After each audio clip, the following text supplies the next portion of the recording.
What makes Ocasio-Cortez so crucial to the seventh generation? It's more than winning an election without corporate or oligarch money. It's her intelligence and willingness to question and point out power's deception and criminality. She earned my support, despite her growth sympathies, by telling her supporters about Exxon's climate deceptions, Exxon's 1970s climate science research and subsequent cover-ups. I would be living in bad faith if I ignored her and her politics. Still, I remain wary of politicians and know that social democrats, creeping socialism a generation ago, can lie just like oligarch news media and Republican climate deceivers. But, she earned her stripes and my support by taking on the climate deceivers. And what is this about socialism? Alexandria Ocasio-Cortez is not a socialist and far from it. Democratic socialists abide by the nation-state's welfare posture. It's a welfare state, a state within a capitalist nation-state.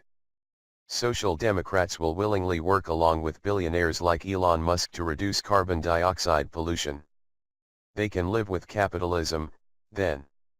Usually, when commercial and oligarch news media say the word socialism, they fail to define their meaning of it. In fact, they mislead their listeners. For the oligarch stations, it means services and resources they do not believe we deserve as participants and protectors of this social organization we call a society, a reification, like borders. Yes, for them, taxpayers should pay for roads, which are great for subsidizing business, firefighters, police, and wars, but not universal health care, higher education, which benefits society, a rising tide lifts all boats, and more. But watch out the next time they want a draft. Then it's all for one and one for all. Always. Regressing, from where does this oligarch-defined socialism's power arise? From the top, from the bottom, from elsewhere? For Marx and Engels, the creators of scientific socialism, the power of socialism arose within the ranks of the working class, the proletariat. From within the factories, fields, and farms, the proletariat would wield its political power to ensure that to each according to their ability, to each according to their needs defined modern socialism. Cortez does not echo this idea, not the classical proletariat's definition of socialism, not scientific socialism. It would not matter at this point of history anyway. A transition to socialism requires vast surpluses, enormous amounts of surplus value, and our politicians and fossil fuel corporations indebted humanity to catastrophic climate damage rather than universal care. We can see that a growing socialism will somehow arise out of ashes is absurd.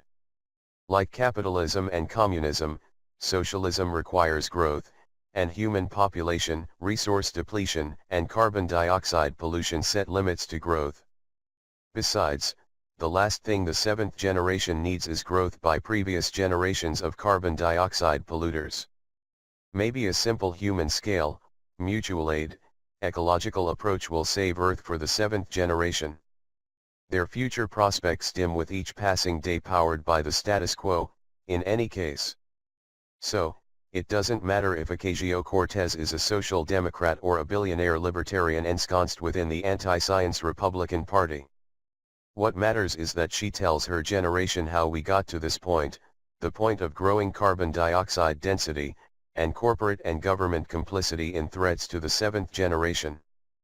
That's what matters and should be the only thing that matters, climate truth about our growing climate damage. Ocasio-Cortez cannot, magically or otherwise, induce a transition to socialism. No one such power exists. Capitalism's threats are not from socialism, but from malfeasance by polluting, lying corporations and lying politicians.